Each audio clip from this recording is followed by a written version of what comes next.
खंड 2 प्रतिलेखन संख्या 17। बहनों, भारतीय स्त्री जाति की प्राचीन गौरव, गरिमा एवं उच्च परंपराओं को ध्यान में रखकर न केवल आपको शिक्षित होना है, बल्कि शिक्षा समाप्त करने के पश्चात पुरुषों के साथ सहगामिनी बनकर आपको सब दिशाओं में कदम बढ़ाना है। स्वतंत्रता प्राप्ति के बाद अब राष्ट्र के नवनिर्माण के कार्यों में आपको भी उचित रीति से भाग लेना चाहिए।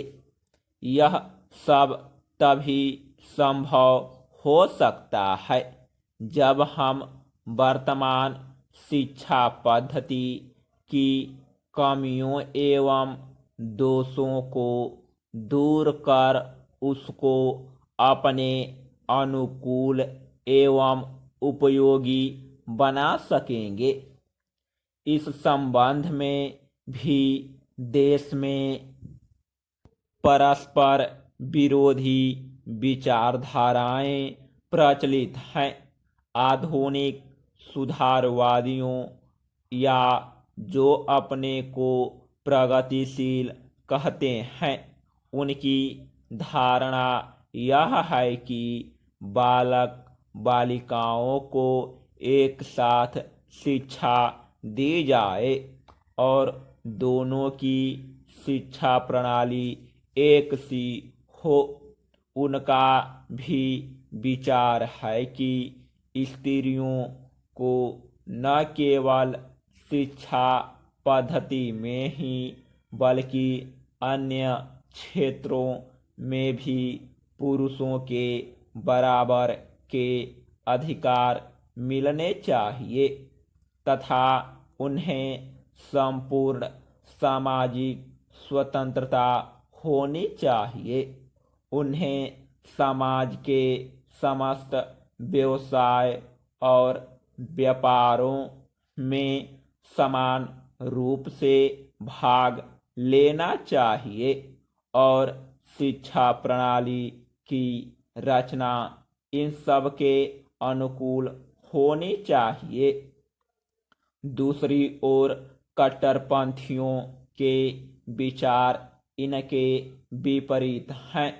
इस प्रकार स्त्री शिक्षा और अन्य बातों के संबंध में हमारे देश में वर्तमान समय में परस्पर विरोधी विचारधाराएं प्रचलित हैं।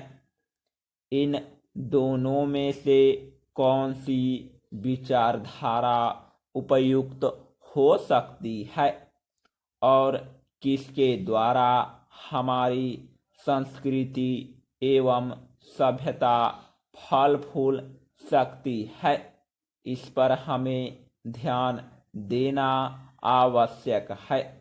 जहाँ तक मेरा अपना विचार है, मैं समझता हूँ कि हमारे लिए इन दोनों के बीच के मार्ग को अपनाना श्रेयस्कर होगा।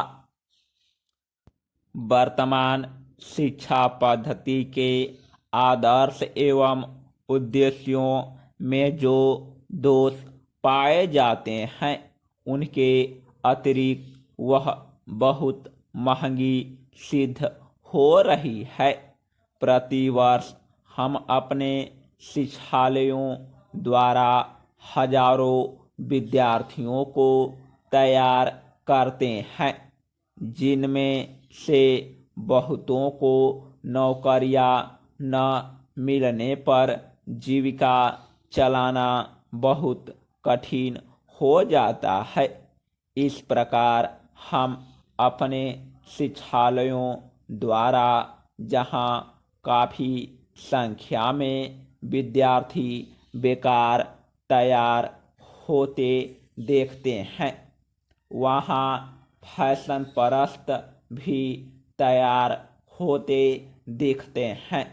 हमारे साधारण गृहस्थ घरों की लड़कियां जब प्रारंभ में आधुनिक शिक्षालयों में प्रवेश पाती है तो धीरे धीरे वे भी आगे की फैशन परस्ती की शिकार हो जाती हैं और सुंदर सुंदर बहुमूल्य साड़ियाँ एवं भांति भांति की साज श्रृंगार की वस्तुओं की नकल करने लगती हैं, जिससे अपने माँ बाप या अभिभावकों को पर्याप्त मात्रा में व्यय कराने के संकट में डाल देती हैं।